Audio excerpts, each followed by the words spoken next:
Hello everyone, my name is Lowko, and today it is time for a professional match of StarCraft 2. It's time for a very high-level game of Terran versus Protoss. Spawning here in the bottom right-hand corner of Parasite LE, and playing with the red Terran SCVs, one of the greatest Terran players in my opinion to ever touch the game. We are currently looking inside of the main base of TY. And his opponent spawning in the opposite corner, going up against a very, very high-level Protoss player here as well. Also from South Korea, we have none other than Parting. So I of course have no idea what this game is going to be like, but I did notice that the replay timer is much longer than your average Terran versus Protoss. And we are once again on Parasite. I have already seen some epic games on this map in the past. I'm excited to figure out what this one is going to look like. I really do wonder though, why is it always Parasite? Right? It always seems to be a Parasite where we see these really, really long, epic, drawn-out games. Even like the final match at BlizzCon. Now, I've got a feeling this map will probably leave us after this latter season, but there's no denying that I've been enjoying some of the games that have been played on this map, because there's some really, really solid strategies that players have been going for. I guess it's because of this middle section, where there's all of these ramps leading up to it, so you're pretty much guaranteed to get, like, at least a half-decent economy as long as the game doesn't end early. I'm not entirely sure why it is, but this map certainly has brought us some really, really solid games. And I think today we have another one on our hands. Now already, Parting, scouting around right there with a probe. He does not want to get proxied. TY, not really known to do a lot of proxies, but he's certainly capable of doing them, in particular in TVP. TVP is in a bit of a rough spot. A lot of players recently have been talking about how it's difficult for Terran players to decide what kind of build they want to go for, because Protoss has so many different tools at their disposal. But for the time being, TY is looking like he's opening up very, very standardly. Going for the barracks, of course for the quick command center on the low ground, and now eventually following it up with a factory here as well. Now the probe is gonna hide in the bottom left. So at the very least, there might still be some scouting information that Parting can gather here in a little bit if he does not decide to go maybe for some cheese of his own as well. The one SCV scouting across the map. It did figure out that indeed there is a nexus on the low ground, but it might very well pay for that information with its life. And yeah, even though the SCV tried its very hardest, it's opening up some room right here for this Reaper as well, but I think indeed the SCV ended up getting killed.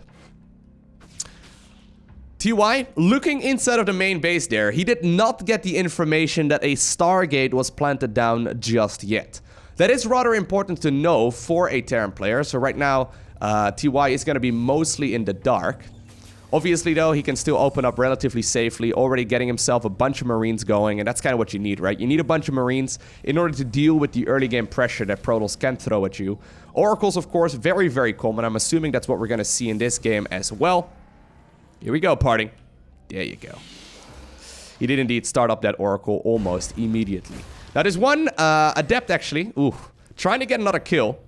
Softening up the Marines is actually a really big deal as well. Obviously killing the Reaper is nice too, because that will make the scouting information in the future a little bit harder. But already we see that Widow Mine coming up. TY is just blindly preparing for what seems to be the inevitable. Banshee now coming up as well, and he did decide to actually cancel some Marines in favor of getting the cloaking upgrade too.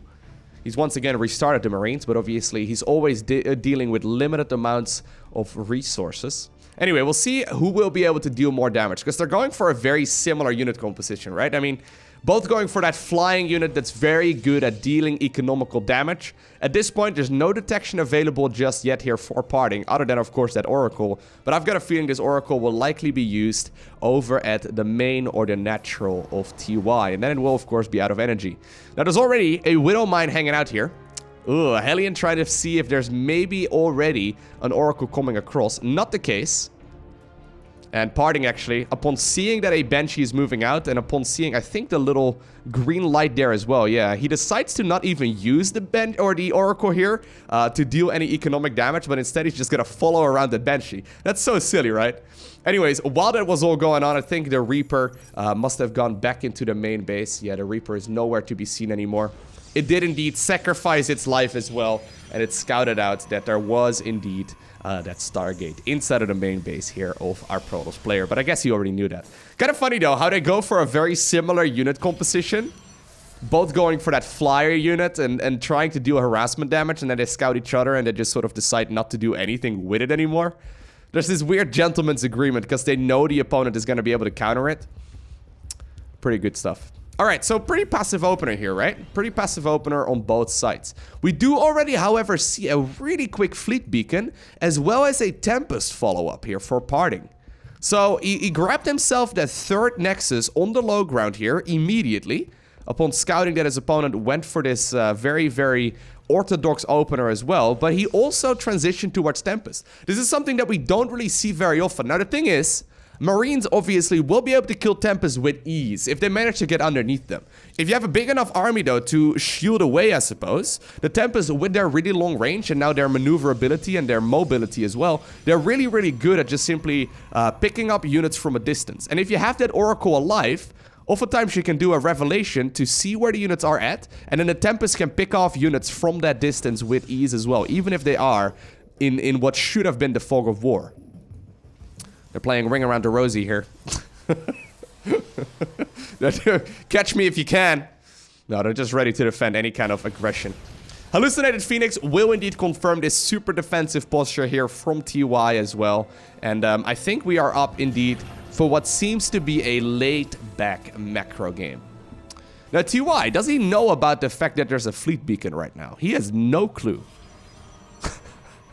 I haven't really seen this very often, though. I'm really curious to see how good these Tempests are going to be. I mean, sometimes they seem to absolutely murder games, and sometimes they just simply get shut down with ease and they look pathetic. I'm not entirely sure which of the two it's going to be here. I'm really curious, though, to find out. He is going for armor upgrades, as well as that charge. So there will definitely be a ground follow-up, or at the very least, like a ground army here as well. But eventually, the Hallucinated Phoenix here got shut down inside of the main base of TY as well. Alright, so let's have a look. What exactly is TY doing? Well, for now, since he knows he's got a really solid economy, he's mostly just sitting back, building up his unit-producing structures. He's got 5 of these barracks set up right now, or is that... yeah, that is 5 barracks right here. Then 1 factory as well as 1 starport. Shortly, you should be able to add on a couple more barracks as well. But this is the gold standard when it comes to mid-game Terran production. He's going to be able to get himself an awful lot of units out. And it's going to be based around the Marine Marauder, Medevac, Widow Mine, as well as a couple of siege tanks. Obviously, Marines and Medevacs are the best friends. They used to have another friend in StarCraft 1 called a Medic, but they sadly are no longer around. Instead, well, do you think the Medics actually are employed inside of the Medevac? Is that the idea? Anyways, here we go. The Tempests have now shown themselves. So this is weird, right? Yeah, TY is like scanning ahead right here as well, trying to figure out what's going on. Gotta be careful though. Don't want to fight this army in a very slow-paced manner. And that's the thing. Usually you slow push with siege tanks, right? But in this case, you're kind of on a timer because the longer that this goes on, Revelation now being utilized as well. Look, he can start dealing an awful lot of damage. Apparently, though, there's one... Oh, no. one Banshee trying to deal some damage as well, but it's not going to be the case. But you can see, Revelation so useful. Right? Even though these units are technically inside of the fog of war, the Tempests are going to be able to shoot away at these Terran units with ease. And as long as they, like, abuse the ledges and, like, the high grounds and whatnot, it's totally fine. Couple of Widow Mines, though, burrowing. Nice connection there. 8 probes going down in just a matter of seconds, and it looks like the Phoenix will end up going down as well. Parting did now shut down his production right here on the Tempest as well, so he's only really adding on a couple. It's 5 of them. I guess they're really just meant defensively. I was kind of assuming you would go for like a much more aggressive push. But not the case. Well, this hurts a lot though, right? That's 10 worker kills. And yeah, 11 worker kills here in total. And maybe, wow. Oh my god, that one wasn't meant to be. At the same time, there's a big push forward here with that Terran Bio Bull. The siege tanks did get into a decent position. One in the back here, trying to prevent these charging zealots as well. Ooh, nice connection there, but obviously, the siege tanks will get picked off with ease. Zealots trying to walk out of that Widow Mine radius, not gonna happen here. And while the army does get picked off, there's no denying that TY right now is in a really solid position. While that's going on, he's been securing himself a 4th command center. He's been building up that economy, and you can see he's really adding on a ton of production here as well. He's going to be able to now transition towards Ghosts to start EMPing down all of those High Templar. And if there's no more Storm available, this Terran army is ridiculous. Oh, Fort Nexus here on the high ground, not spotted just yet. TY is checking around over here to see if there's maybe one in that location. But this is still like, this is a weird army composition though from Parting, and I kind of like it. He is taking a lot of damage though from these Widow Mines. I do think that TY is responding to this really cleverly. He knows that there's a scary army out for Protoss, and he knows he probably can't fight it head on, because, you know, Storm and Tempest. But he can start picking up probes just like that, and that's another whole lot of workers going down. 23 in the last couple of minutes. Supply-wise right now, you can really see this reflected as well. TY sitting at 76 workers, securing that 4th command center, getting a lot of production, and he's adding on. I would like to see him... is he only single producing right now? Okay, yeah, he is. I would like to see him add on a 2nd upgrade right here in the engineering bay. Because that's one of those things that can easily throw you out of the flow in the game, right? With Terran, if you can push right when upgrades finish, usually you're going to be able to do a tremendous amount of damage. In particular, when your army composition is based around Marines. Since they attack so quickly, they benefit so much from upgrades in general. Anyways, here we go. Big army coming up here for Parting. One good storm in this game can be over.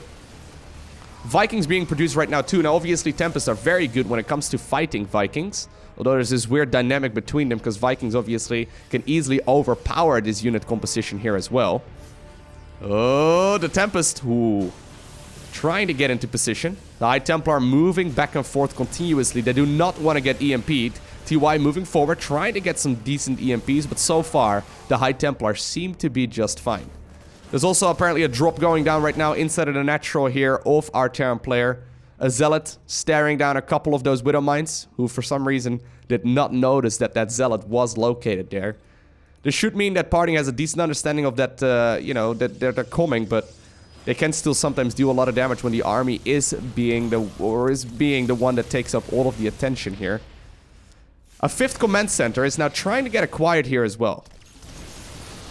Decent force fields there, splicing off a part of that army, or slicing off a part of that army. Storms once again, though, hurting a lot of those units, and it's really allowing Parting to slowly pick off a lot of these units. Now, TY has recognized that this army is likely not really going to commit until he gets a really good connection off. So instead, he's sending a couple units here across the map to go for a push. Now, High Templar, though, were left behind. And this should be dealt with ease as well.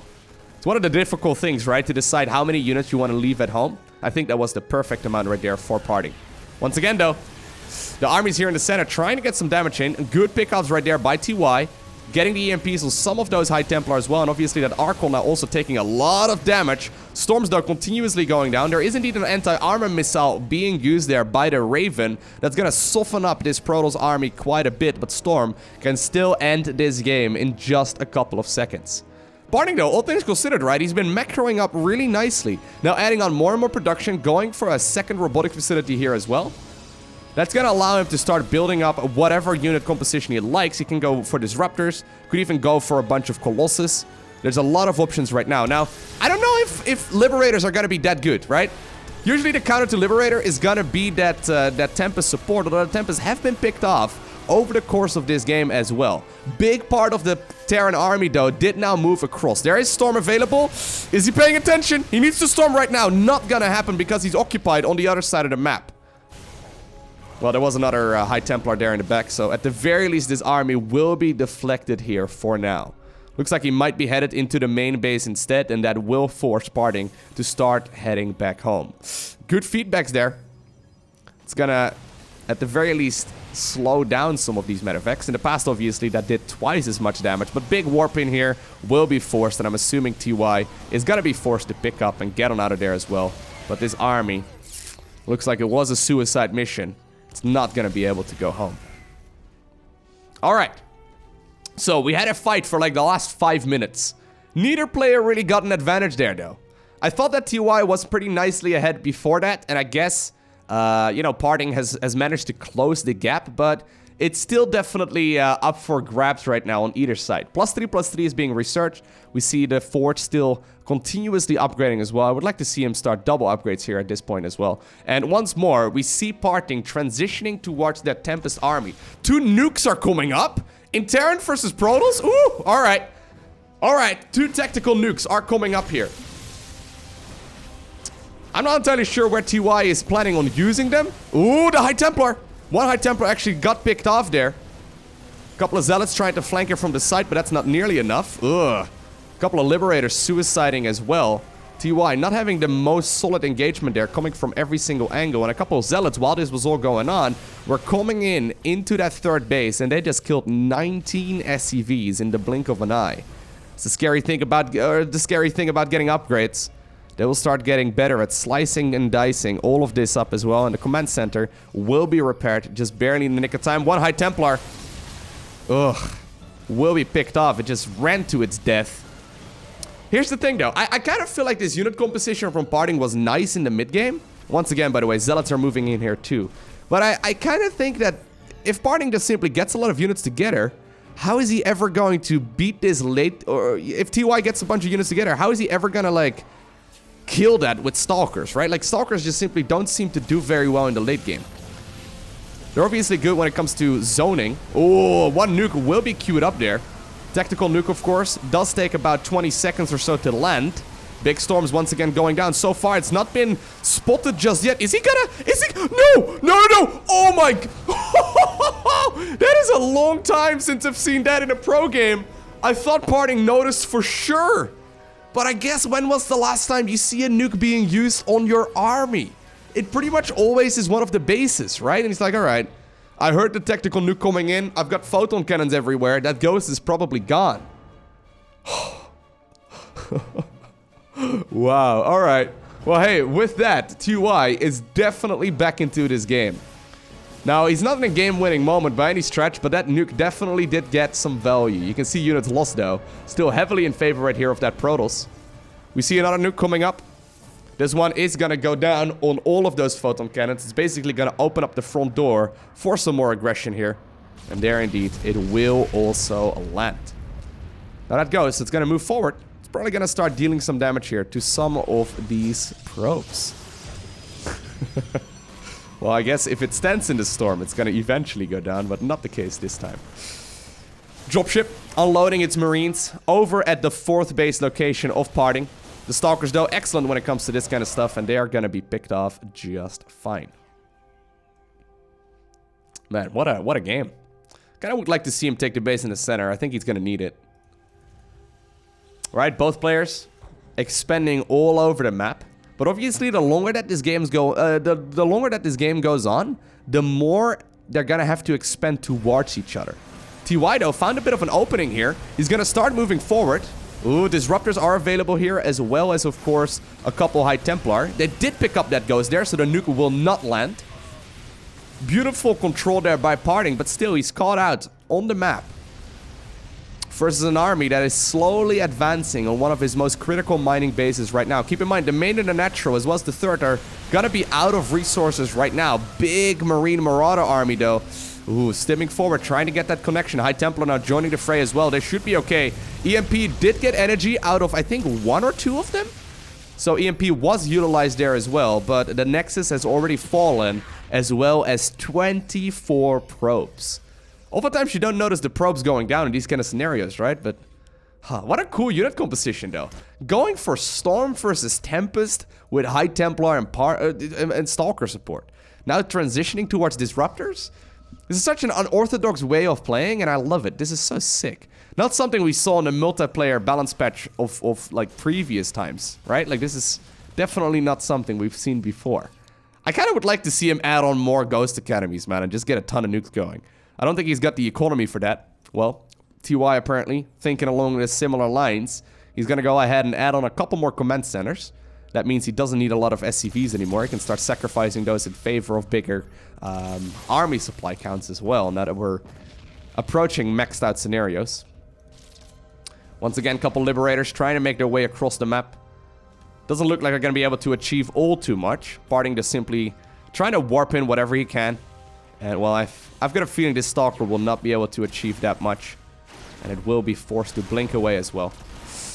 Now, obviously, while this is all going on, right, both armies are still posturing out in the center of the map. They're trying to get location and position on their opponent. I'm starting to get a little bit anxious here, though, for our Protoss player, right? He has been keeping up with his opponent really nicely. And he has been trading very efficiently as well. But he doesn't have the economy right now. Losing that base earlier and not having a follow-up plan here just yet kind of puts him with his back against the wall. He needs another expansion here shortly. Look at the resources in the main, natural, and third. Right? Even the 4th and the 5th are going to start running low here soon. He's going to have to continuously expand. Whereas TY, he's got like a longevity to his strategy. Now, taking the center bit, he's got a lot of those additional command centers right now as well. He doesn't really need to fight. All he needs to do is trade efficiently and pick off any expansions that are here. Well, I say that, and he does want to fight here at the very least.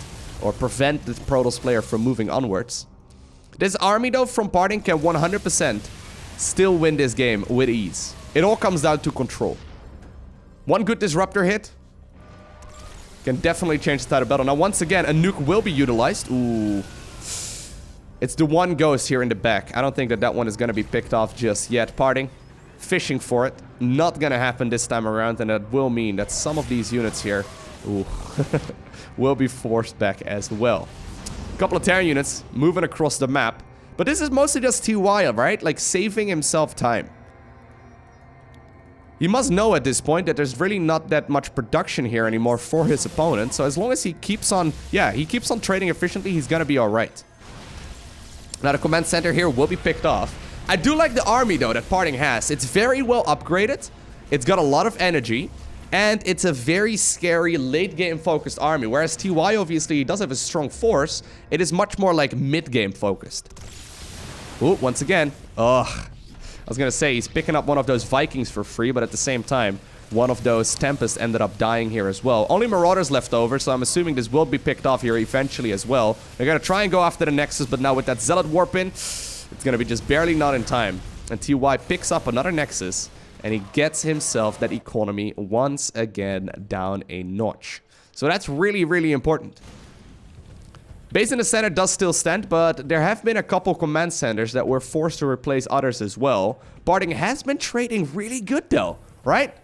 I mean, those Tempests, they provide so much value. How many has he had?